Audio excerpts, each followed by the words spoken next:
மார்க்க பிரச்சாரத்தை எடுத்து சொல்லியிருக்கிறாங்க.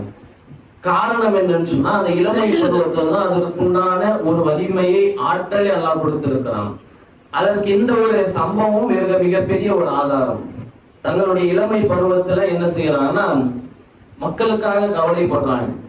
நம்முடைய சமுதாயம் சொர்க்கத்திற்கு போக வேண்டிய சமுதாயம், ஆனா வழிகட்ட ஒரு கொள்கையில இருக்கிறாங்களே, இறைவனை நம்பாமல் இருக்கிறாங்களே அப்படின்ற ஒரு பொதுநலத்தோடு அவர்கள் யோசிக்கிறாங்க.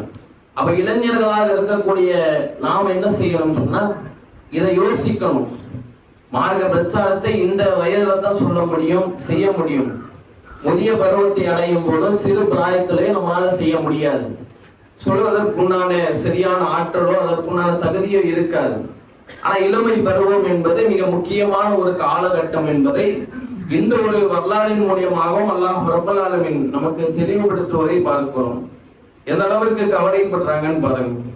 வைதா தஸல்லுமு வமா யஅபுதுன இல்லல்லாஹ் ஃபஅவு இலல் கஹ்ஃபி யன்ஷுரு லக்கும் ரப்புக்கும் மின் ரஹ்மதிஹி வ யுஹய்யி லக்கும் மின் அம்ரிக்கும் மிர்ஃபகா. இவர்களை விட்டும், அல்லாஹ்வை அன்றி இவர்கள் வணங்கி கொண்டிருப்பவற்றை விட்டும் நீங்கள் விலகிக் கொள்ளும் போது குகையில் தஞ்சமடையுங்கள். உங்கள் இறைவன் தனது அருளை உங்களுக்கு வாரி வழங்குவான், உங்கள் காரியத்தை உங்களுக்கு மிக எளிதாக்குவான் என்றும் கூறினர். அவ என்ன செய்யறாங்கன்னா, மார்க்க பிரச்சாரத்தை எடுத்து சொல்லும் பொழுதும் அல்லாஹ்விடத்துல கையேந்தும் போதும் எதிர்ப்புகள் அதிகமாக ஆக என்ன ஆகுதுன்னு சொன்னா, அவர்களுக்குள்ளேயே பேசிக்கிறாங்க.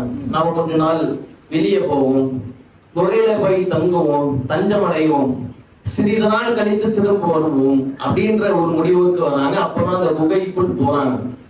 அந்த குகைக்குள் போனதற்கு பிறகுதான் இது போன்ற சம்பவங்கள்லாம் நடக்குது. அது என்ன அப்படின்றத இன்ஷா அல்லாஹ் அடுத்து நாம தொடர்ச்சியாக பார்ப்போம். சுப்ஹானக்கல்லாஹும்ம வ பிஹம்திக அஷ்ஹது அல்லா இலாஹ இல்லா அன்த அஸ்தக்ஃபிருக வ அத்தூபு இலைக். Subscribe